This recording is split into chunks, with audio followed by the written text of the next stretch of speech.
నమస్కారం. ఆపదామపహర్తారం దాతారం సర్వసంపదాం లోకాభిరామం శ్రీరామం భూయో భూయో నమామ్యహం. హనుమానంజనా సూనుః వాయుపుత్రో మహాబలః రామేష్టః ఫల్గుణసఖः పింగాక్షో అమితవిక్రమः ఉదధిక్రమణశ్చైవ సీతాశోకవినాశకः లక్ష్మణప్రాణదాతా చ దశగ్రీవస్య దర్పः ద్వాదశైతాని నామాని కపీంద్రస్య మహాత్మనః స్వాపకాలే పఠేన్నిత్యం యాత్రాకాలే విశేషతః తస్య మృత్యుభయం నాస్తి సర్వత్ర విజయీ భవేత్. తస్య మృత్యుభయం నాస్తి సర్వత్ర విజయీ భవేత్. తస్య మృత్యుభయం నాస్తి సర్వత్ర విజయీ భవేత్. శ్రీరాఘవం దశరథాత్మజమప్రమేయం సీతాపతిం రఘుకులాన్వయరత్నదీపం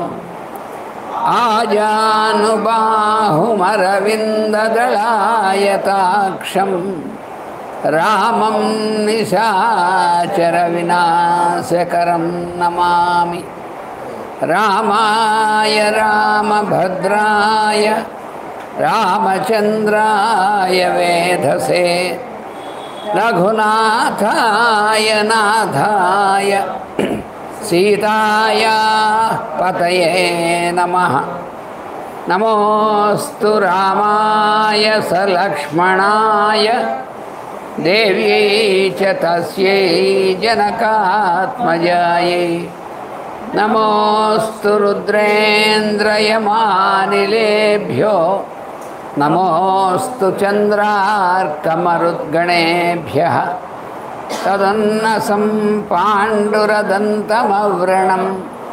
శుచిస్మితం పద్మపలాసలోచనం రక్ష్యే తదార్యావదనం కదాన్వహం ప్రసన్నతారాధిపతుల్యదర్శనం. కూజంతం రామ రామేతి మధురం మధురాక్షరం ఆరుహ్య కవితాశాఖాం వందే వాల్మీకికోకిలం. సర్వవేదార్థతత్వజ్ఞం వేదార్థప్రతిపాదకం పురాణసారసర్వజ్ఞం కృష్ణం వందే జగద్గురుం. ఓం అస్మద్గురుభ్యో నమః.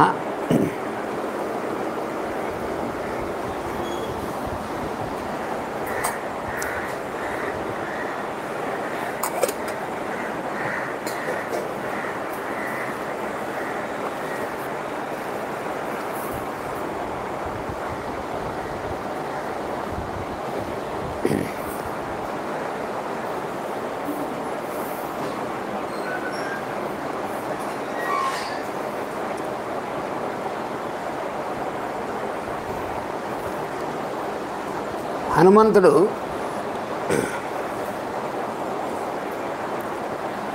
సీతాదేవి ఆయనతో చెప్పినటువంటిది మాటలన్నీ కూడా విన్నాడు.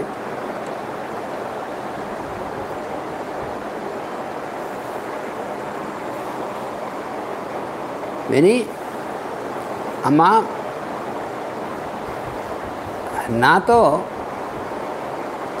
రావడం అనేటువంటిది అంటే నేను తీసుకెళ్ళడం అనేటువంటిది అది ఏది నోత్సాహే దాన్ని నువ్వు అంగీకరించకపోతే అభిజ్ఞానం ప్రయత్సత్వం జానీయాత్ రాఘవో హి యత్. ఏదైనా సరే రాముడు ఆయన నేను నిన్ను చూసి నీ దగ్గర నుంచి వచ్చాను అని ఆయనకి నిశ్చయంగా తెలియడం కోసం ఏదైనా ఒక అభిజ్ఞానం అంటే ఆయన గుర్తుగా ఆయనకి ఏదైనా ఇవ్వవలసింది అని చెప్పి అడిగాడన్నమాట. ఏవ ముక్తా హనుమత సీతా సురసుతోపమా ఉవాచ వచనం బంధం బాష్ప ప్రగ్రథితాక్షరం.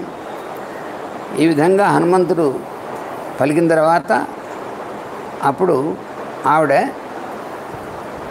మెల్లిగా మాట్లాడటం మొదలెట్టింది. బాష్పగ్రహితాక్షరం, ఆ పలుకులు పలికేటువంటి ఆ స్వరం అక్షరం అంతా కూడా మెల్లిమెల్లిగా గద్గదమైనటువంటి స్వరంతో బాష్పములు అంటే కన్నీరు జారుతుండగా అందనమాట. ఇదం శ్రేష్టమభిజ్ఞానం బ్రూయాత్ స్వం తుమమ ప్రియం. నీకు అభిజ్ఞానంగా ఒక చాలా ముఖ్యమైనటువంటి విషయాన్ని చెప్తాను. అంటే ఆయనకు నువ్వు గుర్తుగా చెప్పవలసినటువంటిది ఒక విషయాన్ని నాకు చాలా నువ్వు ఇష్టమైనటువంటి వాడివి, అందుకని నీకు ఆ విషయాన్ని చెప్తాను. ఎందుకంటే ఈవిడ త్వంతు మమ ప్రియం, నువ్వు నాకు ఇష్టమైనటువంటి రా అబ్బాయి అంటే ఆయన అమ్మ చెప్పినటువంటి దాని వల్ల తన తప్పు తెలుసుకుని నేను తెలుసుకున్నానమ్మా అని చెప్పి సబ్మిట్ అయ్యాడు. మళ్ళీ ఆయన నువ్వు చెప్పినటువంటి మాటలతో నేను చేసిన పొరపాటు అనేటువంటి తెలుసుకున్నానమ్మా, అందుకని నువ్వు నన్ను క్షమించవలసింది అని చెప్పి అమ్మని ప్రార్థించాడు. అందువల్ల ఆవిడ చాలా ప్రీతి చెందింది. అలా తన పిల్లవాడు తప్పు తెలుసుకుని మళ్ళీ తనను నేను తెలుసుకున్నాను క్షమించమ్మా అని అడిగినటువంటిది దానివల్ల తల్లి మరి ఆవిడ సంతోషపడుతుంది. అందుకని త్వంతు మమ ప్రియం, నువ్వు నాకు ఇష్టమైనటువంటి వాడురా నాయన, అందుకని నీకు శ్రేష్టమైనటువంటి అభిజ్ఞానం, చాలా శ్రేష్టమైనటువంటి గుర్తు స్వామివారికి నివేదించవలసినటువంటిది చెప్తాను. శైలస్య చిత్రకూటస్య పాదే పూర్వోత్తరే పదే. చిత్రకూట పర్వతం మీద పూర్వోత్తరం, తూర్పు ఉత్తరం ఆ దిక్కులు వైపు ఉన్నటువంటి ఆ భాగం ఏదైతే ఉందో, పాదం అంటే 4వ వంతు కదా పాదం అంటే, అలాగ 4 వైపులా ఉన్నటువంటి దాంట్లో అటువైపు ఉన్నటువంటి భాగం అన్నమాట. అక్కడ తాపసాశ్రమవాసిన్యా ప్రాజ్యమూలఫలోదకే తస్మిన్ సిద్ధాశ్రితే దేశే మందాకిన్యా విదూరత. అక్కడ తపస్సు చేసుకునేటువంటి వాళ్ళు, ఆశ్రమంలో ఉన్నటువంటి వాళ్ళు, తాపస ఆశ్రమ వాసిన్యా, అక్కడ దగ్గరగా ఉన్నటువంటి ప్రదేశంలో సిద్ధులైనటువంటి వాళ్ళు వాళ్ళనటువంటి ఆశ్రమం, ఆ ఆశ్రమం దగ్గర అంతా కూడా ప్రాజ్ఞమూల ఫలోదకే, చాలా చక్కటి పళ్ళు, మూలములు అంటే కందమూలములు, మంచి జలము, మంచి నీరు, చక్కటి నీరు, ఇవన్నీ కూడా చాలా బాగా అక్కడ ఉంటాయి ఆ ప్రదేశంలో. తస్మిన్ సిద్ధాశ్రితే దేశే మందాకిన్యా అవిదూరత. మందాకిని నదికి అవిదూరత అంటే ఎక్కువ దూరం కాకుండా అంటే దగ్గరలోనే సిద్ధులైనటువంటి వాళ్ళు ఆశ్రయించి ఉన్నటువంటి ప్రదేశం ఉంది అక్కడ. తస్య ఉపవన ఖండేషు నానా పుష్పసుగంధిషు విహృత్య సలిలే క్లిన్నో మమాంగే సముపావిశ. అక్కడ తస్య ఉపవన ఖండేషు, ఆ మందాకిని నది దగ్గర ఉన్నటువంటి ఉపవనం ఉన్నటువంటి ప్రదేశంలో, అంటే చిన్న చిన్న ఉపవనాలు ఉన్నాయి అక్కడ. ఆ ఉన్నటువంటి ప్రదేశంలో నానా పుష్ప సుగంధిషు, అనేకమైనటువంటి మంచి మంచి పువ్వులు ఉండి వాటి యొక్క సుగంధంతో కూడినటువంటి ప్రదేశం అది. అక్కడ సలిలే విహృత్య, అక్కడ నీళ్ళలో విహారం చేసి క్లిన్నః మమ అంకే సముపావిశ, అంటే రాముడితో ఏం చెప్పాలో చెప్తాను. ఒక సన్నివేశం, ఆ సన్నివేశం తనకి రాముడికి తప్ప ఇంకెవరికి తెలియదు, మూడో వాళ్ళు ఎవరు లేరు అక్కడ. అంటే లక్ష్మణుడు కూడా అక్కడ దగ్గర లేడు. లక్ష్మణుడు కూడా సమిధలు తేవడానికో లేకపోతే కందమూలాలు తేవడానికో ఏదో ఒక పని మీద బయటికి వెళ్ళి ఉండొచ్చు, లేదా లక్ష్మణుడు ఆశ్రమంలో ఉండి ఉండొచ్చు. సీతారాములు ఇద్దరే ఆ ప్రదేశానికి వచ్చారు, వాళ్ళిద్దరే ఉన్నారు అక్కడ. అక్కడ జలవిహారం చేశారన్నమాట వాళ్ళు, జలక్రీడలు జలవిహారం చేశారు. ఆ నీళ్ళల్లో వాటిలో స్నానం చేశారు, అటు ఇటు తిరిగారు. తిరిగితే అప్పుడు కొంతసేపు అయిన తర్వాత బాగా తడిసిపోయి ఉన్నటువంటి నువ్వు స్వామి వచ్చి మమ అంకే సముపావిశ, నా ఒళ్ళో కూర్చున్నావు అని రాముడితో అంటుందన్నమాట. తతః అప్పుడు తతో మాంస సమాయుక్తో వాయస పర్యతుండయత్ తమహం లోష్టముద్యమ్య వారయామి స్మ వాయసం. అప్పుడు ఒక మాంసము కోసం లుబ్ధమైనటువంటిది ఒక కాకి, ఆ కాకి ఇక్కడికి వచ్చింది. వచ్చి తన యొక్క గోళ్ళతో నన్ను గీరుతోంది. ఆ కాకి, అప్పుడు ఆ కాకిని నేను ఏం చేశానంటే నా దగ్గర ఉన్నటువంటి లోష్టం, నా చేతిలో ఉన్నటువంటిది ఒక పాత్రని తీసుకుని దాంతో దూరంగా వెళ్ళగొట్టాలని ప్రయత్నం చేశాను. తమహం లోష్టం ఉద్యమ్య వారయామి స్మ వాయసం, వారిస్తున్నాను బట్టి మాటి దూరంగా వెళ్ళగొడుతున్నాను ఆ కాకిని. దారయన్ సచ మాం కాకస్తత్ర ఇవ పరిలీయతే, అయితే ఆ కాకి దూరంగా పోకుండా అక్కడే ఉండి మాటికి నన్ను గీరుతోంది. నచాపి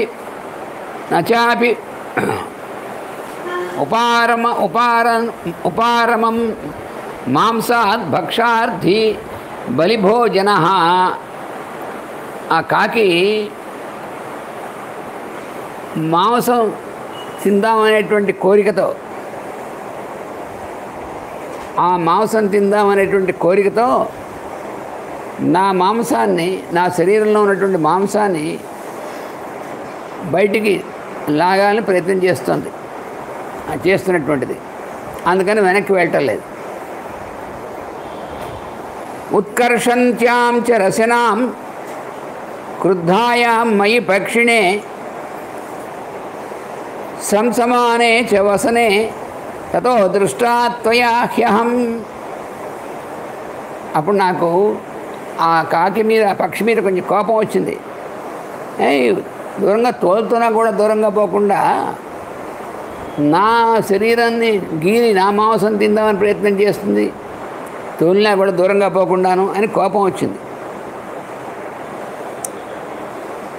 అందుకని నేను నా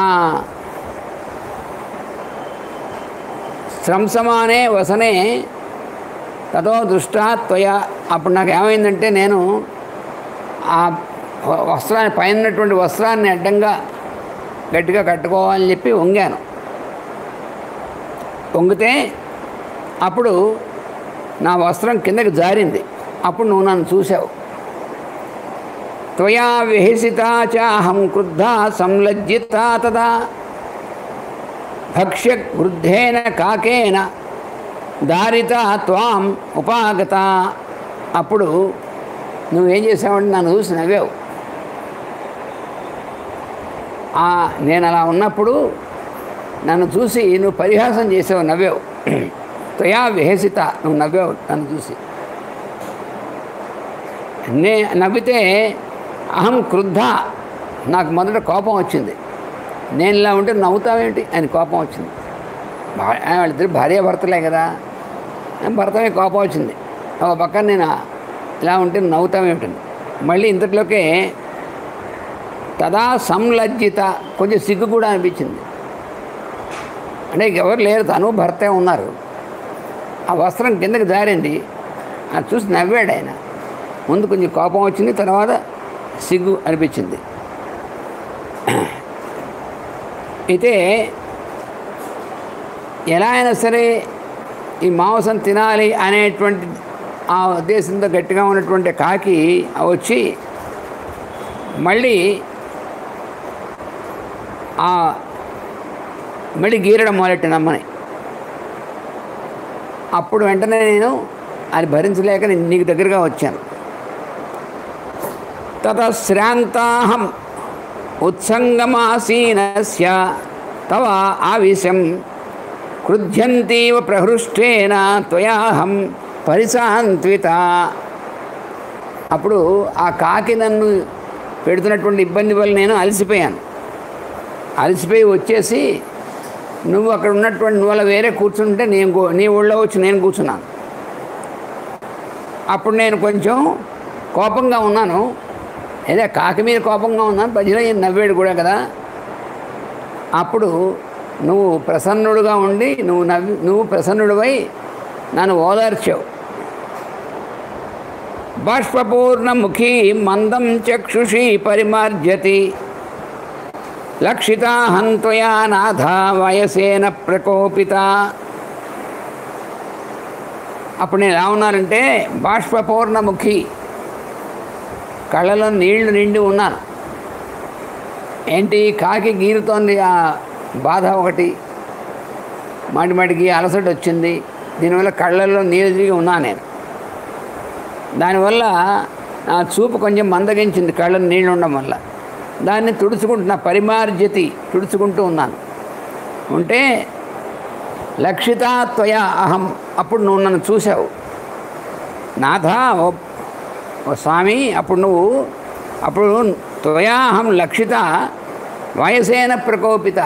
నేను ఎందుకు కోపం నాకు వస్తుందంటే ఆ కాకి చేసేటువంటి పని వల్ల నాకు కోపం వస్తుందనేటువంటి విషయం నువ్వు చూసావు. అప్పుడు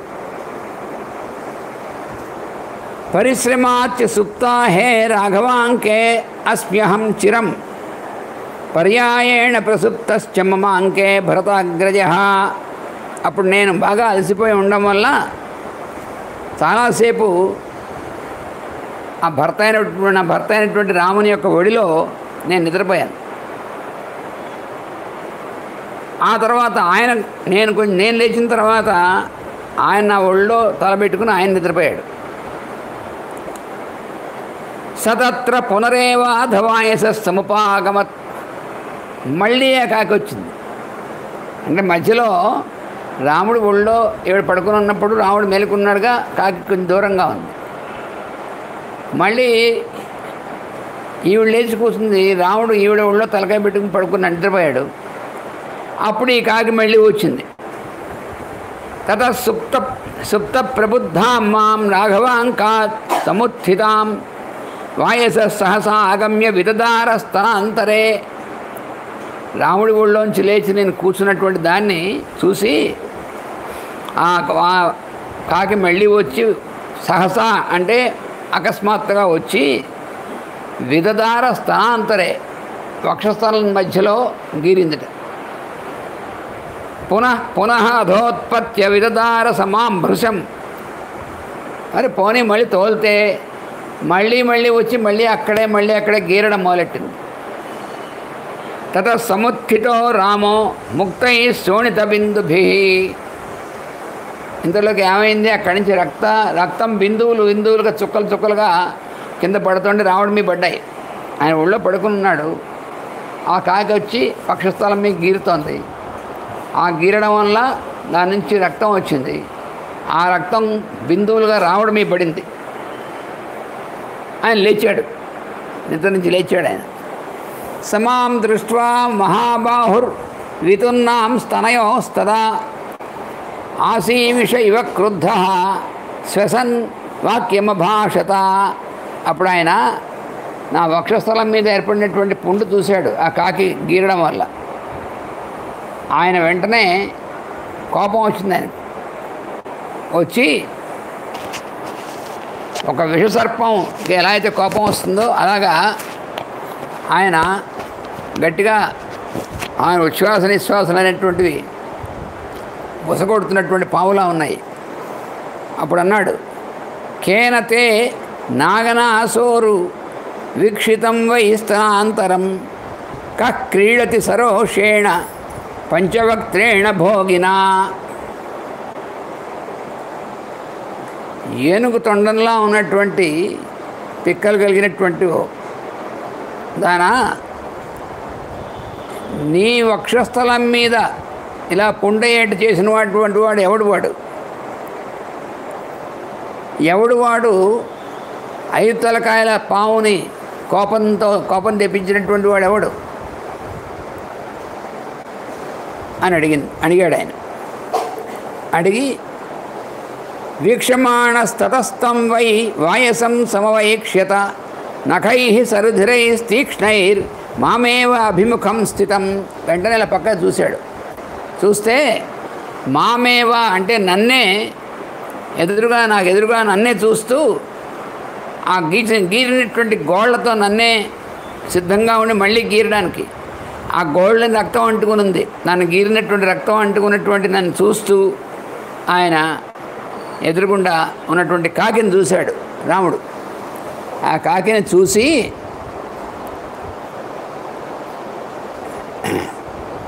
పుత్ర కిల సక్రస్య వాయస పతతాంబరః ధరాంతరం గత శీఘ్రం పవనస్య గతౌ సమః.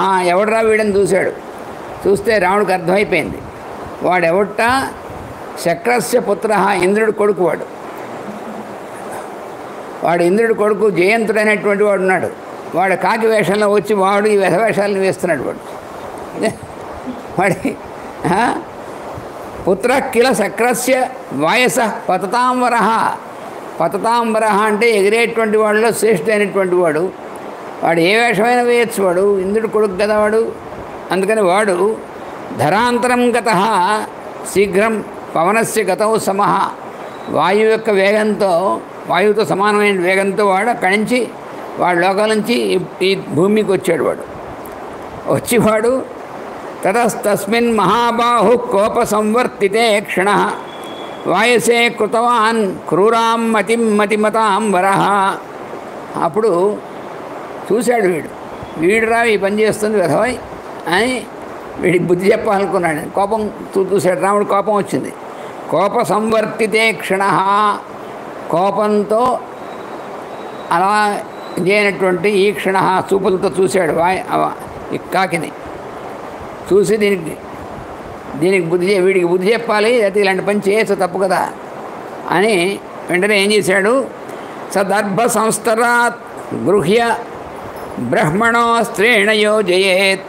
అప్పుడు కింద దర్భాసనం మీద అక్కడ దర్భాసనాలు ఉంటాయి కదా, అందులోంచి ఒక దర్భ పీకాడు బయటికి. పీకి బ్రహ్మాస్త్రం సంధించి ఆ దర్భంలో విసిరాడు. బ్రహ్మాస్త్రం అభిమంత్రించాడు. విచ్చి ఆ దర్భని కాకి మీకు విసిరాడు. సద్దీప్త ఇవ కాలాగ్ని జ్వాలాభిముఖో ద్విజం. అప్పుడు వెంటనే ఆ దర్భ మహా అగ్నిలాగా వెలిగిపోతూ ఆ కాకి వైపుకి వెళ్ళడం మొదలెట్టింది. సతం ప్రదీప్తం చిక్షేప దర్భం తం వాయసం ప్రతి. ఆ దర్భని కాకి వైపుకి విసిరాడు అన్నమాట. చిక్షేప అంటే విసిరాడు. తతస్తు వాయసం దర్భస్వ అంబరే అనుజగామహ. వాడు వెంటనే కాకి ఆకాశంలో గిర్రన ఎగిరిపోతున్నాడు. వాడు వెంటబడి దర్భ కూడా వెళుతుంది, మంటలు మండిస్తూ వెళ్తుంది అన్నమాట. బ్రహ్మాస్త్రంతో ఉంది ఆయన. మరి మామూలు దర్భ కాదుగా, దర్భే. మామూలు దర్భ అయితే ఏముంది, బుస్స ఎగిరిపోతుంది. అలా కాదుగా, బ్రహ్మాస్త్రాన్ని అభిమంత్రించాడు. అందుకని వాడు కాకేమో పారిపోదాం అనుకుని వాడు పైగా ఇంద్రుడు కొడుకు కదా, వాడు మహా వాయువేగంతో వాడు పైగా ఎగిరిపోతాం అనుకుంటున్నాడు. వాడు వెనకాలే దర్భ కూడా ఎగురుతోంది. అనుజగామహ అంబరే అనుజగామహ అంటే ఆకాశంలో కూడా వెళ్ళం మొదలెట్టింది దర్భ. అనుసృష్టస్తదా కాకో జగామ వివిధాం గతిం. అరే దర్భ వెంట పడుతుంది రే బాబో అని చెప్పి వాడు రకరకాలుగా ఆ దర్భను తప్పించుకోవడానికి వివిధాం గతిం అనేక రకాలుగా వాడు ఆ ప్రాణాలు రక్షించుకోవడం కోసం త్రాణకామ ఇమం లోకం సర్వం వై విచచార, దాని నుంచి రక్షించుకోవడం కోసం వాడు అనేక విధాలుగా లోకం అంతా తిరిగేసేట. స పిత్రాచ పరిత్యక్త, అన్ని లోకాలకి వెళ్ళేట, పైగాను భూలోకం అంతా తిరిగాడు, కుదరలేదు వాడికి, ఇక లాభం లేదని చెప్పి స్వర్గలోకానికి వెళ్ళాడు వాళ్ళ నాన్న దగ్గరికి. వెళ్తే వాళ్ళ నాన్న ఉన్నాడు, చూశాడు, అరే ఎధవా నువ్వు చేసిన పని ఎధవ, ఎందుకని రాముడు వేసాడు, మేము ఎవరో అందులో ఇంటర్ఫీర్ అవ్వమన్నాడు. ఆయన బ్రహ్మాస్త్రం రాముడు వేసాడు పైగాను, అందుకని ఇంద్రుడు ఏం చేయగలడు, అందుకని నీ కర్మ నువ్వు పో, నీ చావు నువ్వు చావు అన్నాడు. వాళ్ళ నాన్న కూడా దాంట్లో ఇంటర్ఫీర్ అవ్వలేదు, చేయకూడని పని చేసావు నువ్వు. అందుకని స పిత్రా పరిత్యక్త సర్వైశ్చ పరమ ఋషిభి.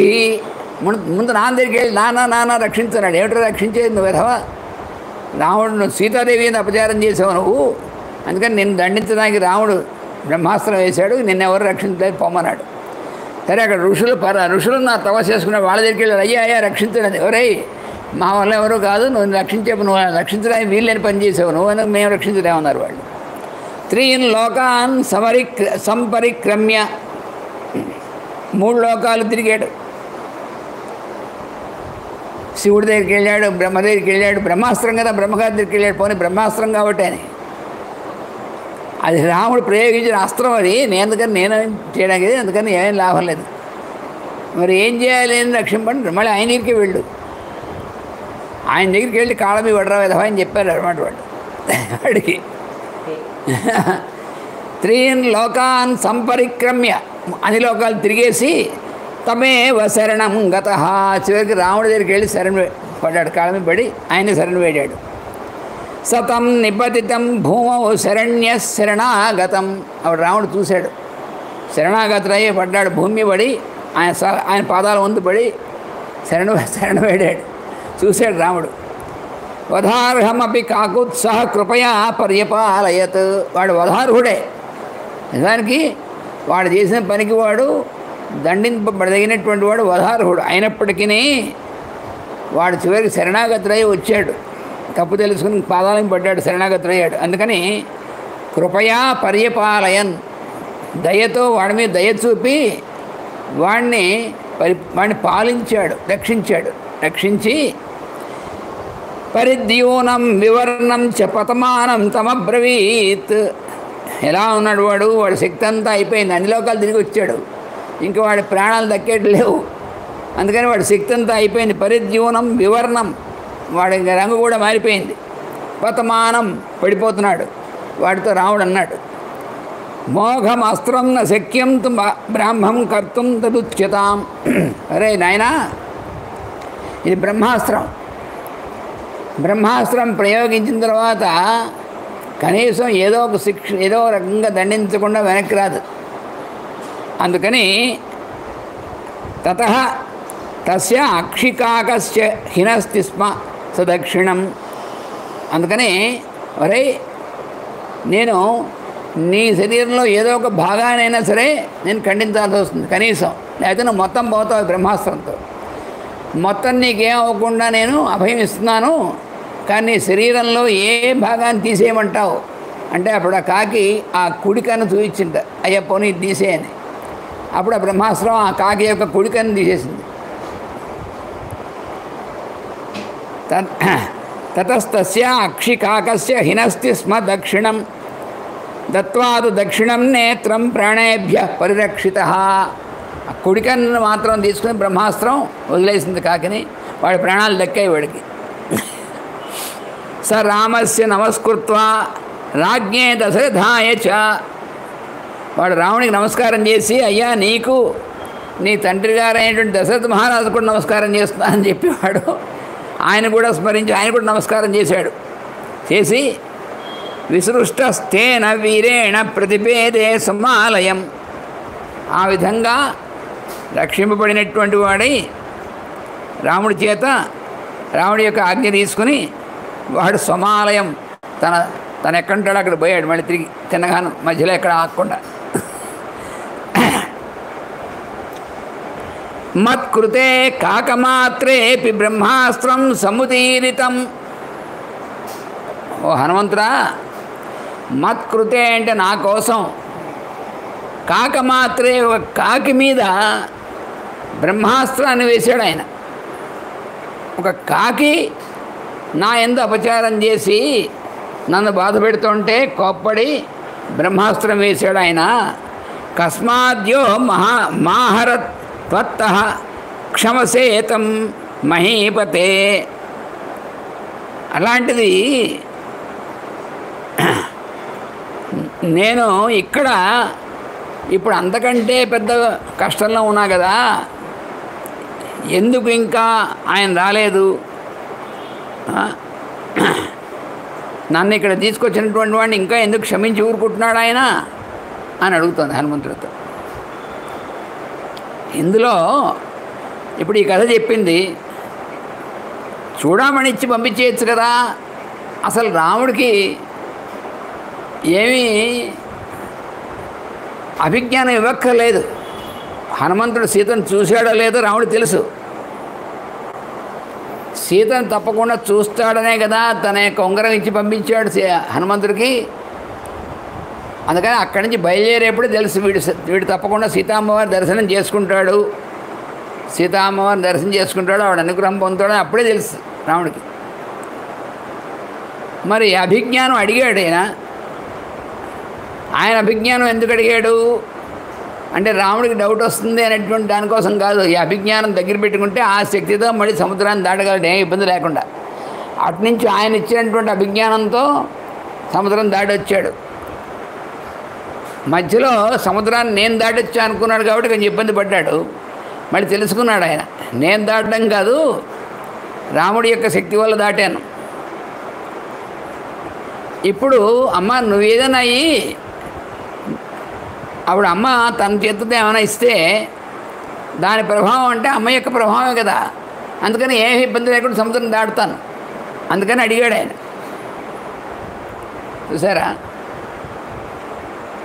మనం ఒక తపస్సంపన్నుడు అయినటువంటి ఆయన దగ్గరకు, మహాత్ముడు గురువు దగ్గరకు మనం వెళ్ళినప్పుడు మనం మీ చేత్తో ఏదైనా ఇవ్వండి అని అడుగుతాం. మనం అడిగితే విభూతో లేదా పండు ఏదో ఇస్తారు మేడం. అంటే అప్పుడు మనకి ఏమవుతుంది, మన ఆపద నుంచి మనకి ఏం ఆపద లేకుండా మనం మళ్ళీ తిరిగి వెళ్ళగలం. అలాగే అమ్మవారిని ఒక పరిజ్ఞానం ఇమ్మని అడిగింది అందుకోసం. అంతేగాని రాముడు గుర్తుపట్టలేకపోతాడని అర్థం కాదు.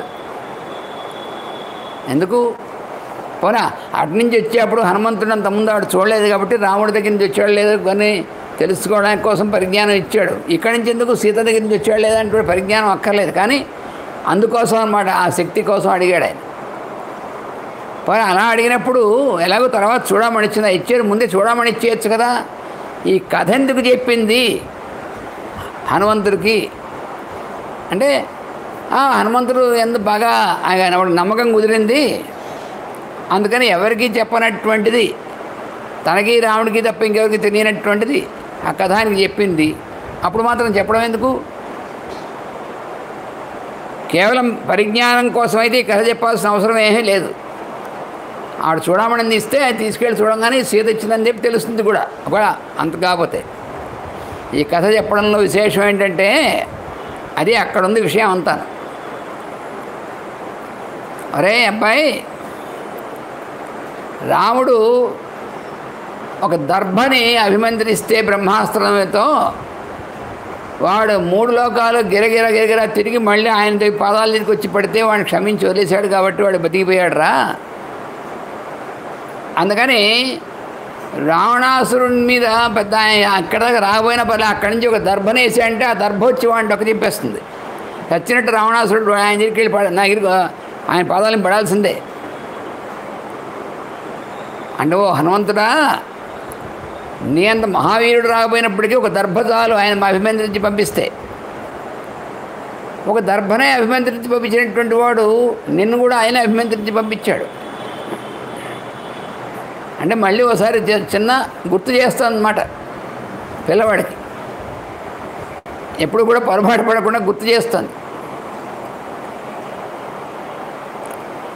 అందుకని లంకని భస్మం చేయడానికి కానీ, లంకని రావణాసురుడిని వాళ్ళందరినీ కూడా చేయడం కానీ రాముడు రాగలడు. లక్ష్మణుడితో కలిసి మీరెవరు లేకపోయినప్పటికీ, ఎవరి సాయం లేకపోయినా రామలక్ష్మణులు చేయగలరు. అసలు అది కూడా అక్కర్లేదు. ఒక దర్భని అభిమంత్రించి వేసాడు రాముడు, రావణాసురుడు వాళ్ళందరూ మొత్తం భస్మం అయిపోతారు. అందుకని గుర్తుపెట్టుకొని హనుమంతుడికి ఒకసారి గుర్తు చేయడం కోసం, మళ్ళీ పొరపాటు పడకుండా ఉండడం కోసం ఈ కథ చెప్పింది అమ్మ. అది సంగతి. లేకపోతే ఆవిడేం పిచ్చిది ఏమిటేమన్నా అసందర్భంగా ఎందుకు చెప్తుందండి? అవసరం లేకుండా చెప్తుందా అమ్మ? చూడమని ఇచ్చి పంపించినప్పుడు ఇది చెప్పడం ఎందుకు అసలు? అది అవసరం లేదు. అంటే అనవసరంగా ఏదో విషయం చెప్పాలని చెప్తుందా? చెప్పదు. కానీ లోపలన్నటువంటి విషయం ఇది. ఎందుకంటే మళ్ళీ అలా సముద్రాన్ని నేను దాటొచ్చాను, నా భుజం మీద అమ్మగా అమ్మ నేను తీసుకెళ్ళి నేను అప్పచెబుతాను అని అక్కడ దాకా పొరపాటు పడ్డాడు కదా. తర్వాత తెలుసుకున్నాడు ఆయన మహానుభావుడు. అంటే అలా పొరపాటు పడ్డాడని హనుమంతుడు ఏదో తక్కువ అనుకోకూడదు. మామూలు మనలాంటి వాళ్ళైతే ఆ పొరపాటు నుంచి బయటపడలేరు. హనుమంతుడు కాబట్టి ఒక క్షణం ఆ పొరపాటు పడినా మళ్ళీ ఆయన తెలుసుకున్నాడు, అమ్మకి శరణు పెట్టాడు. అంటే ఇది ఎలా ఉంటుందంటే, అర్జునుడికి విషాదం వచ్చింది అంటే మనకు కూడా విషాదం రోజుకో 10 సార్లు వస్తూ ఉంటుంది. అందుకే మనకు విషాదం వచ్చినప్పుడు మనం కూడా అర్జునుడు లాంటి వాడు అనుకోకూడదు. అర్జునుడితో మనం సమానం కాదు. మనం అర్జునుడికి విషాదం ఏదో అప్పుడు వచ్చింది. అది కూడా ఈ 18 అధ్యాయాలంతా కూడా ఈ శ్లోకాలు అర్జున ఉవాచ, భగవాన్ ఉవాచ, ఇవన్నీ అంతా అయ్యే వరకు కూడా ఈ సైన్యాల నుండి ఇద్దరి మధ్య 2 సైన్యాల మధ్యలో ఉంచిన కదా ఆయన జరిగింది. వాళ్ళు వీళ్ళు కూడా యుద్ధం చేయకుండా అలా బొమ్మలా కూర్చొని చూస్తూ ఉన్నారు. వీళ్ళిద్దరు మాట్లాడుకుంటుంటే అంతసేపు భగవద్గీత అంతా కలిపి 700 శ్లోకాలు ఉన్నాయి. పోనీ ఆ శ్లోకాలు ధృతరాష్ట్ర ఉవాచ అనేటువంటిది ఏదో ఒకటి పోయి ఒకటో రెండో, తర్వాత సంజయ ఉవాచ అనేటువంటి కొన్ని పోగా మిగిలినటువంటి అర్జునుడు కృష్ణుడు వాళ్ళిద్దరేగా ఉవాచ, వాళ్ళిద్దరు ఒకళ్ళు కూడా మాట్లాడుకున్నారు కదా. మరి ఇన్ని విషయాలు చెప్పి అంత విశ్వరూపం చూపించి ఇవన్నీ చూపించి ఇంతసేపును వాళ్ళందరూ బొమ్మల్లా ఉంచుని ఉంటారా అని సందేహం వస్తుంది మనకి. తప్పకుండా చాలామందికి వస్తుంది, సహజమేది. అంటే అర్థం అర్జునుడు మళ్ళాంటి చవటాయి కాదు. విషాదం వచ్చింది, కొద్ది నిమిషాల్లో మళ్ళీ ఆయన దర్శనం ఏమో ఇచ్చాడు, చెప్పాడు. కొద్ది నిమిషాలు మళ్ళీ మామూలు అయిపోయాడు, ఆయన సిద్ధమైపోయాడు. నష్టో మోహ స్మృతిర్లబ్ధ కరిష్యే వచనంతవా అన్నాడుగా 18 అధ్యాయం చివరికి వచ్చేప్పటికి. నా కలిగినటువంటి మోహం తొలగిపోయింది, నాకు స్మృతి వచ్చింది, మళ్ళీ సరిగ్గా వచ్చింది, బుద్ధి సరిగ్గా తిరిగింది. కరిష్యే వచనంతవా, నువ్వేం చెప్తే చేస్తాను అని లేచి నుంచున్నాడు. కాబట్టి అర్జునుడికి అంతసేపు పట్టదు. కానీ మనకి అర్థం అవడం కోసం వేదవ్యాసుల వారు ఆ అర్జునుడికి ఆయన చెప్పినటువంటి విషయాన్ని 18 అధ్యాయాలుగా తీసి దాని విషయం అంతా వివరించి ఇచ్చాడు ఆయన, మనకు అర్థం అవడం కోసం. అలాగా ఇక్కడ హనుమంతుడికి ఆ పొరపాటు పడ్డాడు అంటే అర్థం ఆ ఒక్క క్షణం సేపు, కొద్దిసేపు. దాని నుంచి మళ్ళీ అమ్మ ఆయన్ని కొద్దిగా అలా చెప్పి మళ్ళీ మామూలుగా వచ్చాడు. అంతేగాని మన ఎలా లెక్కేసుకోకూడదు. అంటే హనుమంతుడు కూడా పొరపాటు పడ్డాడు, ఆయనే పొరపాటు పడ్డాడులే అనుకోకూడదు. ఒక్కోసారి మహా తపస్సంపన్నులైనటువంటి వాళ్ళు పొరపాటు పడ్డంలో వెనకాల ఇంకో కారణం ఉంటుంది. మరి సనకసాందనాదులైనటువంటి మహర్షులు వాళ్ళు ఎప్పుడు కల్పాంత బ్రహ్మచారులైనటువంటి వాళ్ళు, బ్రహ్మ మానసపుత్రులు. బ్రహ్మగారు సృష్టి అంతా ఈ మొత్తం ప్రజాపతుల్ని వీళ్ళని సృష్టించడానికి ముందు బ్రహ్మ యొక్క మానసపుత్రుడుగా మొట్టమొదటి నారదులు వారు, తర్వాత ఈ సనత్కుమార్ సనత్జాతులు నలుగురు కూడా వచ్చారు. ఆ తర్వాత కదా మిగతా వాళ్ళు వచ్చింది. వాళ్ళందరూ చిరంజీవులు అయినటువంటి వాళ్ళు. ఎప్పుడు నిరంతరం ఉండి జీవులందరిలోనూ కూడా పనిచేస్తూ ఉంటారు అలాంటి మహానుభావులు. మరి అలాంటి మహానుభావులైనటువంటి వాళ్ళు స్వామి దర్శనం కోసం వైకుంఠంలో 6 ద్వారాలు దాటి 7వ ద్వారం దగ్గరికి వెళ్ళేప్పటికీ ద్వారపాలకుని కోపం వచ్చి వాళ్ళు శపించారు కదా. ఆ తర్వాత మళ్ళీ స్వామి బయటకు వచ్చి మాట్లాడేప్పటికీ వాళ్ళ తప్పు వాళ్ళు తెలుసుకున్నారు. అరే మనం చేసింది పొరపాటు, వాళ్ళని మనం శపించడం ఏమిటని తెలుసుకున్నారు. తెలుసుకొని స్వామిని మళ్ళీ శరణు వేడారు. అయితే మరి అంతటి మహానుభావులైనటువంటి వాళ్ళు అలా పొరపాటు పని ఎలా చేశారు అంటే, అలా చేయడం వల్ల ఆ ద్వారపాలకులు 3 జన్మల్లో రాక్షసులై పుట్టారు. అలా పుట్టడం వల్ల స్వామి అన్నిసార్లు ఈ భూలోకానికి దీనికి కిందకి అవతరించడం అనేటువంటి జరిగింది. అలా జరగకపోతే రాముడుగా ఆయనకు అవతరించకపోతే, కృష్ణుడిగా అవతరించకపోతే మన గతి ఏమిటి అసలు? భగవంతుడు అవతారంగా దిగి రాకపోతే మనకి ఎంత విషాదాలు వస్తాయి, మనకి ఎన్ని అహంకారాలు వస్తాయి, మనకి ఎన్ని కష్టాలు వస్తాయి, మన ఎవరు రక్షించేది? అందుకని ఇదంతా భగవంతుడి యొక్క లీల. అందుకని ఆ లీలలో భాగంగానే అలాంటి తపస్సంపన్నులైనటువంటి వాళ్ళు, అంత మహానుభావులైనటువంటి వాళ్ళు పొరపాటు పడడం కూడా ఆయన సంకల్పమే. అందుకనే భగవద్గీతలో 15వ అధ్యాయంలో ఏమన్నాడంటే, మత్త స్మృతి జ్ఞానమపోహనంచ. నీకు స్మృతి అంటే నీకు ఎప్పుడు ఏది కావాలో అది నీకు గుర్తు రావడం అనేటువంటిది, నీ జ్ఞానం కలగడం వంటిది. నువ్వు పొరపాటు పడ్డం కూడా మత్త నా వల్లనే అని చెప్పాడు ఆయన. నువ్వు పొరపాటు పడింది కూడా నా సంకల్పం వల్ల పొరపాటు పడుతూ ఉంటావు, ఇది కూడా నా సంకల్పమే అన్నాడు ఆయన 15వ అధ్యాయంలో. అందుకని ఇక్కడ హనుమంతుడు ఆయన అలా కొంచెం పొరపాటు పడ్డాడు అంటే హనుమంతుడు కూడా అహంకారం ఉంది అనుకోకూడదు. అసలు మనం దాని గురించి ఆలోచించాల్సిన పని లేదు. మనకి ఆచార్యుడైన మన రక్షకుడు. మనం ఎవరైనా సరే ఒక భక్తుడైనటువంటి వాడు భగవంతుడితో సమానంగా భగవంతుడిలాగా ఆరాధింపబడుతూ భగవంతుడిలాగే ఆయనకు కూడా దేవాలయాలు అనేటువంటివి ఇవన్నీ ఏర్పాటై చేసేటువంటి వాడు హనుమంతుడు కాకుండా ఇంకెవరున్నారండి? అంతటి మహానుభావుడు హనుమంతుడు. అందుకని ఆ భగవంతుడికి అనుగ్రహం చేయాలంటే మనం ఆయన్ని ఆచార్యుడిగా ఆయన్నే మనం చేస్తాం. అంటే గురువు అంటే అంతటి ప్రభావశాలి అయినటువంటి వాడు అనమాట ఆయన. అందుకని మన గురువుగారు ఏదో పొరపాటు పడ్డారంటే అయితే ఆ గురువుగారు కూడా పొరపాటు పడ్డారు, మనం కూడా పొరపాటు పడచ్చు, సేమ్ పట్ల అనుకోకూడదు. అది ఎందుకని ఇక్కడ హనుమంతుని గురించి మనం దీన్ని బట్టి ఆయన్ని అండర్ ఎస్టిమేట్ చేయడానికి వీల్లేదు. మనకి కాళిదాసు గారు మహాకవి, ఆయన కూడా వాల్మీకి వ్యాసులు వారి యొక్క శిష్యుడు, వీళ్ళలాగే వేదకవి ఆయన కూడా. ఆయన ఏమన్నాడు కుమార సంభవంలో హిమాలయ పర్వతాన్ని గురించి చెప్తూ, ఆయనకి మంచుతో అలా నిరంతరం మంచుతో కప్పబడి ఉంటాడు హిమాలయం పర్వతం. అది ఏమైనా బాగుందా పర్వతం ఏం కనబడకుండాను అని చెప్పి అంటే ఆయన అంటాడు, ఏకో హి దోషో గుణసన్నిపాతే నిమజ్జతీందో కిరణేష్వివాంక అంటాడు. అన్ని సద్గుణాలు అనేటువంటివి ఉన్నప్పుడు ఒక చిన్న దోషం ఉంటే ఆయన ఆయన ఉన్నటువంటి సద్గుణాల ముందు ఈ దోషం నలిఫై అయిపోతుంది, ఇది కనిపించకుండా పోతుంది. ఎలాగా ఇందో చంద్రుడికి మధ్యలో చిన్న మచ్చ ఉంది, నిమజ్జతి ఇందో కిరణేషు అంకః.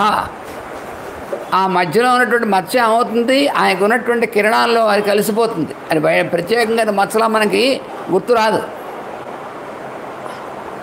అలాగా ఇక్కడ కూడా హనుమంతుడంతటి ఆయనలో ఆ చిన్న ఇది తిరిగితే దాన్ని మనం ప్రత్యేకంగా గుర్తుపెట్టుకోవాల్సినటువంటి అవసరం లేదు. కానీ ఇక్కడ ఏంటంటే ఒక్కోసారి భగవంతుడి సంకల్పం అలాగ హనుమంతుడికి అలా అనిపించింది. వెంటనే ఆయన తెలుసుకున్నాడు, స్వామి అనుగ్రహం వల్ల, అమ్మవారి యొక్క అనుగ్రహం వల్ల నేను వచ్చాను, కానీ లేకపోతే నా అంతటి నేను సముద్రం దాటి రావడం, లేదా నేను ఇవన్నీ చేయడం, నేను ఈ లంకలో ప్రవేశించడం, ఇవన్నీ కూడాను అని. అందుకని ఈ కథ అనేటువంటిది, ఈ కాకి వ్యవహారం ఈ కథ జరిగినటువంటిది చెప్పాల్సిన అవసరం లేదు అభిజ్ఞానంగా. కానీ ఎందుకు చెప్పిందంటే ఇందుకోసం చెప్పింది. నువ్వు కానీ, నీ వానర సైన్యం కానీ, సుగ్రీవుడు కానీ మీరెవ్వరూ సహాయం దానికి లేకపోయినప్పటికీ ఒక దర్భ చేత అంత పని చేయించినటువంటి ఆయన, దర్భను అభిమంత్రించిస్తే అంత పని చేసిన వాడు లోకాలని తిరిగి వచ్చినట్టు ఆయనకి శరణు వేడాడే. అరే అబ్బాయి, అందుకని ఆయన ప్రభావం అనేటువంటిది, అంతటి ప్రభావం చెప్పడం కోసం ఈ రావణాసురుణ్ణి లంకని భస్మం చేయడం ఆయనకేం అసాధ్యమైనటువంటిది కాదు అని గుర్తుపెట్టుకోవడం కోసం చెప్పిందనమాట. అది ఇక్కడ విషయం.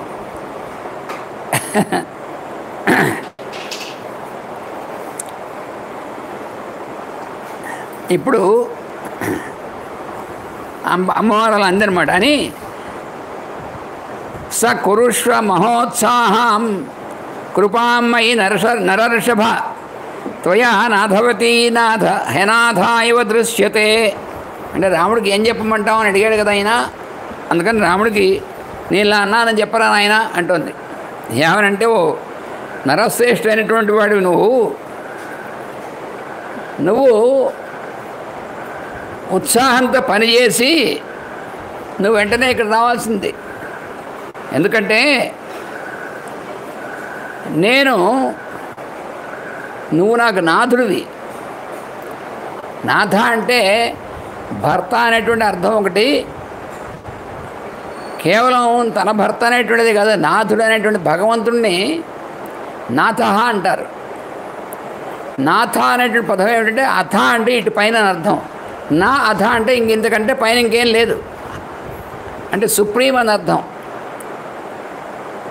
అంతకంటే ఇప్పుడు మనకి సుప్రీంకోర్టు ఉంది, సుప్రీంకోర్టు కంటే పైన అంటే పైన ఉండదు, అందుకనే సుప్రీం అంటారు దాన్ని. అలాగే భగవంతుడు నాథుడు, పైగా అనాథనాథుడు అన్నారు. అదేమిటి అనాథనాథుడు ఏమిటి అంటే అందులో చాలా తమాషైన అర్థం ఉంది. భగవంతుడిని అనాథనాథ అని పిలుస్తాం మనం. అనాథనాథుడు అంటే అర్థం ఏమిటి అంటే మనకి ఆయన నాథుడు, మనందరికి కూడా, జీవులందరికీ కూడా. ఎందుకని ఆయనకంటే మించింది ఇంకోట్లేదు. కానీ ఆయన అనాథుడు. అయ్యయ్యో, భగవంతుడు అనాథుడు ఏమిటండి? ఎందుకంటే ఆయనకి నాథుడు అంటే ఎవరున్నారు? ఆయనకి ఆయనే. అది కారణం. ఆయనకి వేరే ఇంకో రక్షకుడు, ఇంకో నాథుడు అనేటువంటిది భగవంతుడికి. ఆయనకి ఆయనే స్వయంభూ. ఆయన మనకు ఆయన నాథుడు. అది ఈ పదాలు మనం వాడతాం, కానీ ఆ పదాల యొక్క అర్థం అదనమాట. అనాథనాథ అంటే అదే అర్థం. నువ్వు అనాథుడివై ఉండి మాకు నాథుడిగా ఉన్నటువంటి వాడివి అని అర్థం అనమాట. అందుకని భగవంతుడు అనాథుడే. అయితే ఆయన ఏం అనాథాశ్రమాలు చేర్చక్కర్లేదు.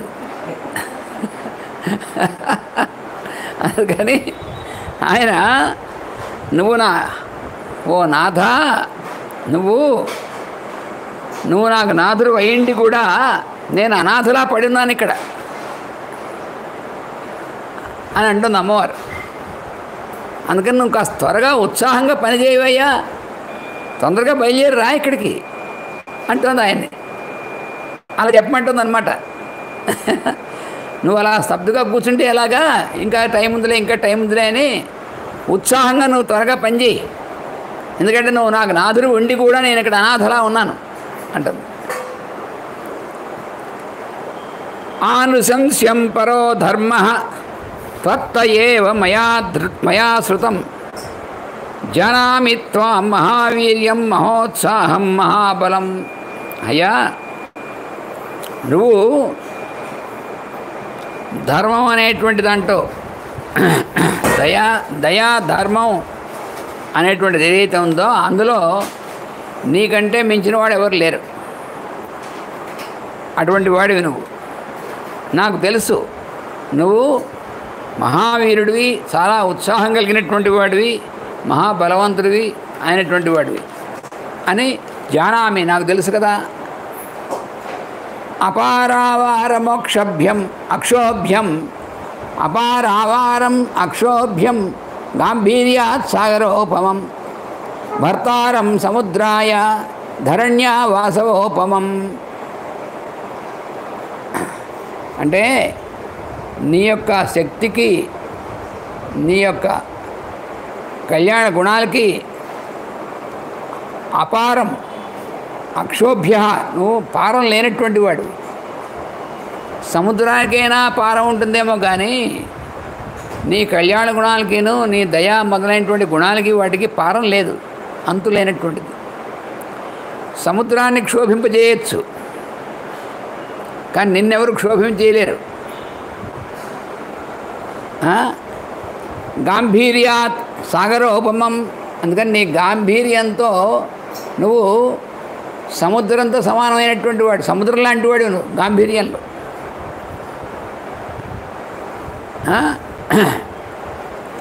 గాంభీర్యం అంటే అర్థం ఏంటి? లోతని కూడా అర్థం. నీలో ఎంత లోతుందో నీవైనటువంటి నీ ఎంత ఇదైనటువంటిది సముద్రంలాగే తెలియదు, అందుకని సముద్రోపమం. అందుకనే మనకి బాలరామాయణంలో ఏమన్నాడు వాల్మీకి మొదట్లోనే రాముడి గురించి, సముద్ర ఇవ గాంభీర్యే, ఆయన లోతు ఎంతో అనేటువంటిది ఎవరూ తెలుసుకోలేరు సముద్రంలాగా అన్నాడు. ధైర్యేణ హిమవానివా, రాముడి యొక్క ధైర్యం ఎటువంటిదంటే హిమాలయం లాంటిది, హిమాలయం అంత ఎత్తు ఆయన ధైర్యం అంటే అంత ఎత్తైనటువంటి వాడు. గాంభీర్యంలో సముద్రం అంత లోతైనటువంటి వాడు. అందుకని ఇక్కడ మళ్ళీ అమ్మవారు అంటుందన్నమాట, సాగరోపమం భర్తారం సముద్రాయ ససముద్రాయ ధరణ్యా వాసవోపమం. సముద్రంతో కూడినటువంటి భూమి మొత్తానికి నువ్వు భర్తవి అంటే పరిపాలించేటువంటి వాడు భూపాలులాగా భూమి భర్తవి. అదే కాదు, భూదేవి కూడా ఆయన భార్య కదా మరి విష్ణువుకి. అంటే అర్థం ఏమిటి? భూమికి నువ్వు భర్తవు అంటే నువ్వు విష్ణువు అని అర్థం, వాడి విష్ణువు అయితే ఇవి లక్ష్మీదేవి అని అర్థం. అది చెప్పకుండానే చెప్తుంది ఆవిడ. అది వాల్మీకిలో ఉన్నటువంటి విశేషం. ఎక్కడా కూడా వాచ్యంగా ఆయన విష్ణువు ఇవి లక్ష్మీదేవి అని చెప్పడు. ఆయన కూడా రాముడు చెప్పడు తాను విష్ణుమూర్తి అని. సీతాదేవి కూడా నేను లక్ష్మీదేవిని వాచ్యంగా చెప్పదు. వాల్మీకి కూడా అంతకంటే వాచ్యంగా చెప్పడు. కానీ ప్రతి చోట ఆ మాట వినంగానే ఆయన విష్ణువు ఇవి లక్ష్మిని తెలిసిపోతుండదు మనకి. అది వాల్మీకి అంటే. దాన్నే ఏమంటారంటే వేదార్థం అంటారు. కావ్యం అనేటువంటి దాంట్లో మామూలుగా అయితే వాచ్యార్థం అని చెప్పినటువంటి కావ్యం ఏడిసినట్టు ఉంటుంది. ఇది పుస్తకము అంటే ఇది పుస్తకం అని రాస్తే అది ఇదే అంటే కావ్యం ఏమండి మొహం. ఇంకోటి లక్షణార్థం అంటారు. అంటే ఒక వస్తువు ఉంటే ఈ వస్తువు ఇది కాదు, ఈ వస్తువు ఇక్కడే ఉండగానే ఈ వస్తువు ఇది కాదు ఇంకోటి అని చెప్పడం అనమాట. అది ఒక రకమైనటువంటిది. ఇంకోటి వ్యంగ్యార్థం అంటే ఇక్కడ ఉన్నటువంటిది ఒకటి ఉంటే వేరే చెప్తే ఇది అర్థమయ్యేది చెప్పడం. అది కావ్యంలో ధ్వని అంటారు దాన్ని. అలా కాకుండా అది మామూలు మిగతా కవులందరికీను పెద్ద మహాకవులు పెద్ద కవులందరూ కూడా వ్యంగ్యార్థం ధ్వని, ఎంత ధ్వని ఉంది కావ్యం అంటారు. కానీ వాల్మీకి వ్యాసులు వారు చెప్పేటువంటిది వేదార్థం, వేదధ్వని అంటారు. అంటే అర్థం ఏమిటి? వాడు చెప్పినటువంటి ప్రతి దాంట్లోనూ కూడా భగవంతుడి యొక్క ప్రతిపాదన ఉంటుందన్నమాట. అది వ్యంగ్యార్థం అంటే. అలాగా ఏవం అస్త్రవిధాం శ్రేష్టో బలవాన్ సత్వవాన్ అపి కిమర్థస్థం రక్షస్సు నయోజేసి రాఘవ. నువ్వు అస్త్రాలు ధరించేటువంటి వాళ్ళలో నువ్వు బలవంతుడైనటువంటి వాళ్ళు బలవంతుడివి అయినప్పటికీ రాక్షసులు ఎందుకు నువ్వు అలా సహిస్తూ ఊరుకుంటున్నావు? నా నాగానాపి గంధర్వా నసురా నమరుద్గణా రామస్య సమరే వేగం శక్త ప్రతి సమీహితం. ఓ హనుమంతుడా, నాగులు కానీ నాగలోకంలో వాళ్ళు కానీ, గంధర్వులు కానీ, సురలు కానీ, అసురులు కానీ ఎవరు కూడా రాముడి యొక్క వేగాన్ని తట్టుకోలేరు యుద్ధంలో.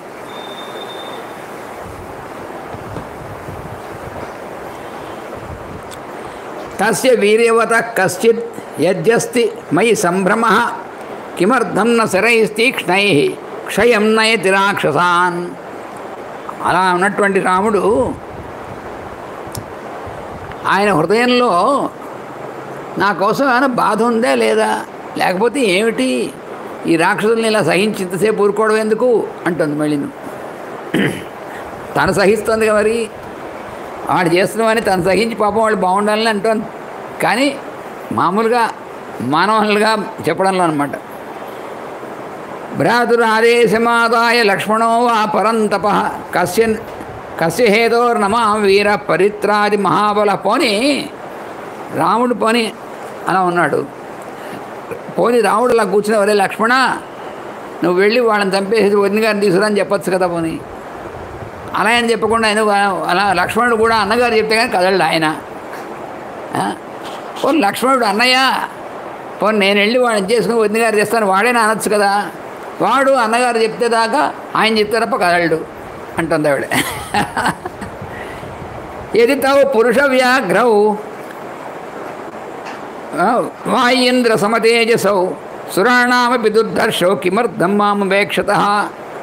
వాళ్ళిద్దరూ కూడా పురుషుల్లో శ్రేష్ఠమైనటువంటి వాళ్ళు, వాయువు ఇంద్రుడితో సమానమైనటువంటి వాళ్ళు. దేవతలకు కూడా వాడు దుర్ధర్షుడు, దేవతలు కూడా జయించలేరు వాళ్ళు, అలాంటి వాళ్ళు. అలా ఉండి ఎందుకు ఇంత ఉపేక్ష చేస్తున్నారు నా యందు? మామైవ దుష్కృతం కించిత్ మహదస్తి న సంశయ సమర్థావపి తౌర్ జన్మాం నావేక్షేతే పరంతపౌ.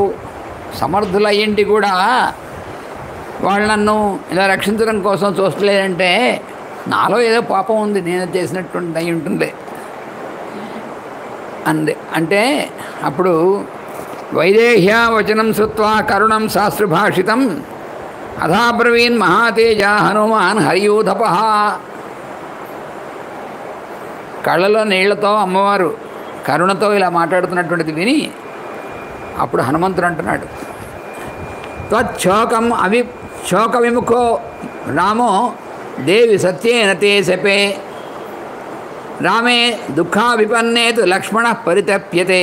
అమ్మా రాముడు స్వామివారు నీ యందు విముఖుడు కాదు తల్లి, నేను సత్యం మీద పెట్టి చెప్పగలను, అంటే నేను ఒట్టేసి చెప్పగలను అర్థం అనమాట. నేను ప్రామిస్ చేయగలను, ఐ ప్రామిస్ అంటున్నాడు. రాముడు నిన్ను గురించి శోకంతో పీడితుడిగా లేడనేటువంటిది అది లేదమ్మా. అందుకని ఆయన కూడా నీలాగే శోకం అనేటువంటి దాంతో నీ కోసం ఉండి దానివల్ల విముఖుడుగా ఉన్నాడా, దానివల్ల ఉన్నాడు. కానీ నీ యందు విముఖుడు కాదు, నిన్నే చింతిస్తూ ఉంటాడు నిరంతరం. ఆ రాముడు అలా దుఃఖంగా ఉండేప్పటికీ లక్ష్మణుడు కూడా ఆ అన్నగారి యొక్క దుఃఖంతో సంతప్తుడై ఉండడం వల్ల ఆయన కూడా అలా ఉన్నాడు. అందువల్ల వాళ్ళిద్దరికీ కదలలేదు. కానీ నీ మీద అపేక్ష కాదు తల్లి. కథంచిత్ భవతి దృష్ట అనకాల పరిశోచితం ఇమం ముహూర్తం దుఃఖానాం అంతం రక్షసి శోభనే. అందువల్ల అమ్మా సరే ఎలాగో అలా మొత్తానికి నువ్వు ఇక్కడ ఉన్నావని చూడడం అయింది కదా, ఇంకెంతసేపు నేను వెళ్ళని చెప్పడం వాళ్ళు రావడం ఇంకందుకని ఇమం ముహూర్తం దుఃఖానాం, నీ యొక్క దుఃఖానికి అంతం, నీ దుఃఖం ఆగిపోవడానికి ముహూర్తం ఇదే, తప్పకుండా నువ్వు చూస్తావు. అందుకని నువ్వు దుఃఖించక్కర్లేదమ్మా, నేను అయిపోయింది నీ దుఃఖానికి. తావుభౌ పురుష వ్యాఘ్రౌ రాజపుత్రౌ మహాబలౌ త్వద్దర్శన కృతోత్సాహౌ లోకాన్ భస్మీకరిష్యత. సందేహం లేదు, వాడు నీ కోసం ఈ లోకాన్ని కూడా భస్మం చేయగలరు. హత్వాది క్రూరం రావణం సహబాంధవం రాఘవస్వాం విశాలాక్షి స్వాం పురీం ప్రతినేష్యతి. తప్పనిసరిగా యుద్ధంలో క్రూరుడైనటువంటి రావణుణ్ణి వాళ్ళ బంధువులతో సహా వధించి విశాలాక్షి అయినటువంటి నిన్ను రాముడు కూడా తీసుకొని మీ రాజ్యానికి నేను తీసుకెళ్తాడు, దాంట్లో సందేహం లేదు. బ్రూహి యద్ రాఘవో వాచ్యో లక్ష్మణశ్చ మహాబల సుగ్రీవో వాపి తేజస్వి హరయో వా సమాగతా. అమ్మా ఇంకేమైనా ఉంటే చెప్పు, ఎందుకంటే మేము రాముడు, లక్ష్మణుడు, సుగ్రీవుడు, మీ అందరం కూడా మా అందరికీ కూడా నువ్వు చెప్పవలసింది ఏమంటే చెప్పమ్మా అని అడిగాడు.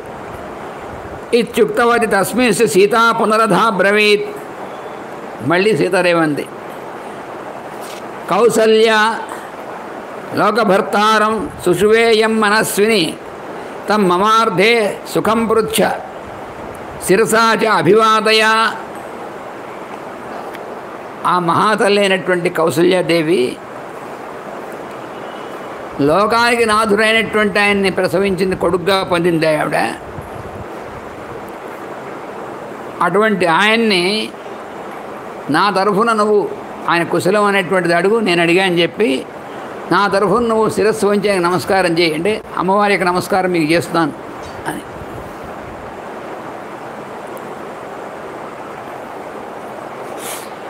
సృజశ్చ సర్వరత్నాని ప్రియాయాశ్చ వరాంగనాః ఐశ్వర్యం చ విశాలాయాం పృథివ్యామపి దుర్లభం పితరం మాతరం చైవ సమ్మాన్యాం అభిప్రసాద్య చ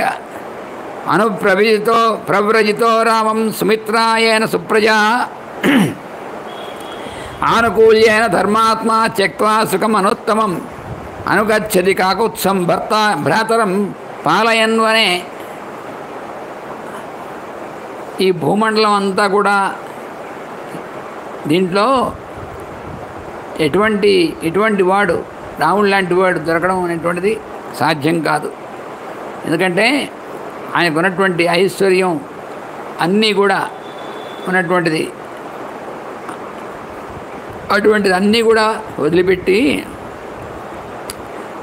తల్లిదండ్రులు, రాజ్యం ఇవన్నీ వదిలేసేసి ఆయన అరణ్యంలోకి వచ్చాడు. అలాగే ఏమీ అవసరం లేకపోయినప్పటికీ సుమిత్రాదేవి తన కుమారుని కూడా ఆయన సేవలో పంపించింది. అన్ని సుఖాలు వదిలిపెట్టి వాళ్ళు ఇలా వచ్చినటువంటి వాళ్ళు ఎటువంటి వాడైనా సింహస్కంధో మహాబాహుర్ మనస్వి ప్రియదర్శన పితృవద్ వర్తతే రామే మాతృవన్ మాం సమాచరత్. లక్ష్మణుని గురించి చెప్తోంది. లక్ష్మణుడు ఎటువంటి వాడు? సింహం లాంటి స్కంధం కలిగినటువంటి వాడు, మహాబాహు అయినటువంటి వాడు, మంచి మనస్సు కలిగినటువంటి వాడు, ప్రియదర్శనుడు అయినటువంటి వాడు. రాముని యందు రాముని తండ్రిగా దశరథుడు యందు ఎలా అయితే ఆయనకి ప్రేమ గౌరవం ఉంటాయో రాముణ్ణి అన్నగారైనటువంటి రాముని తండ్రిగా చూస్తున్నాడు. అలాగే నన్ను మాతృవత్ తల్లిగా చూస్తున్నాడు. మా ఇద్దరిని కూడా తల్లిదండ్రులాగా మమ్మల్ని సేవిస్తున్నాడు. హ్రీయమాణం తదా వీరో నతుమాం వేదలక్ష్మణ వృద్ధోపసేవి లక్ష్మీవాన్ శక్తో న బహుభాషిత. ఎటువంటి వాడంటే ఆయన వీరో నతుమాం వేద హ్రీమాణం అంటే హ్రీ అనేటువంటిది దాంతో నేను ఉంటే ఆ లక్ష్మణుడు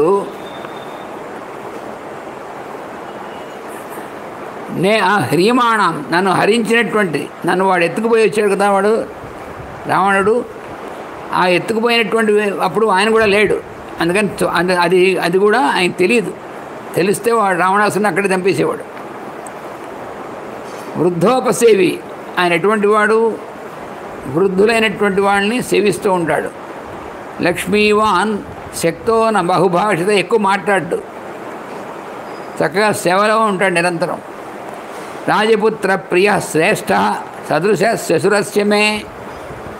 దశరథ మహారాజు యొక్క ఇష్టమైనటువంటి కొడుకు కుమారుడే వాడు లక్ష్మణుడు కూడా అని ఇక్కడ మాట ఉంది.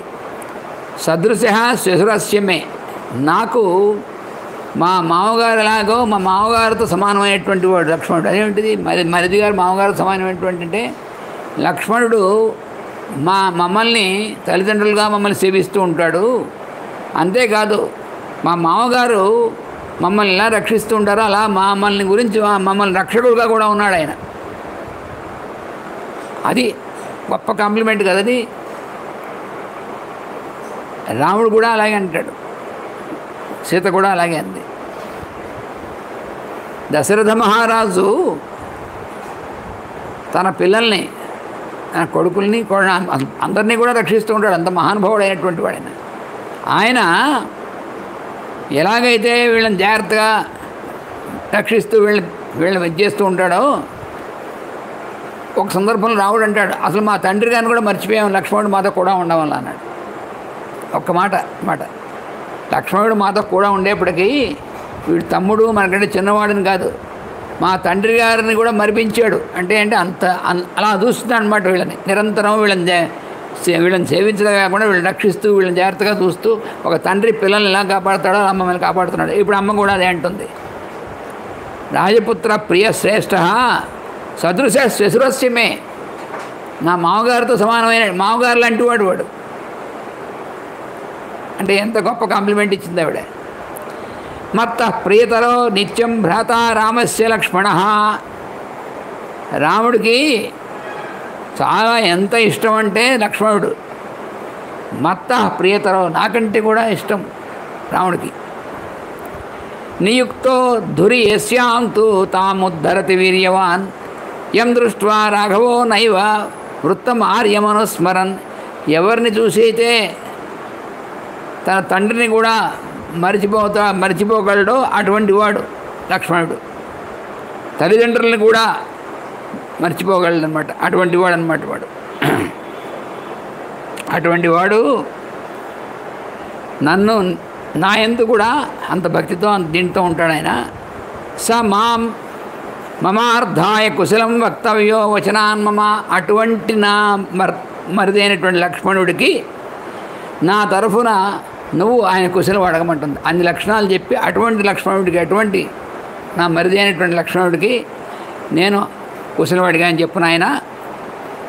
మృదుర్ నిత్యం శుచిర్దక్ష ప్రియో రామస్య లక్ష్మణ. లక్ష్మణుడు ఇంకా చెప్తాను, ఇంకా అంతటి తాగలేదు ఆవిడ.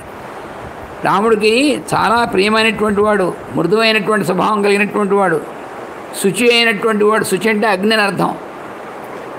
శుచి అనేటువంటి మాటకి అగ్ని అని అర్థం.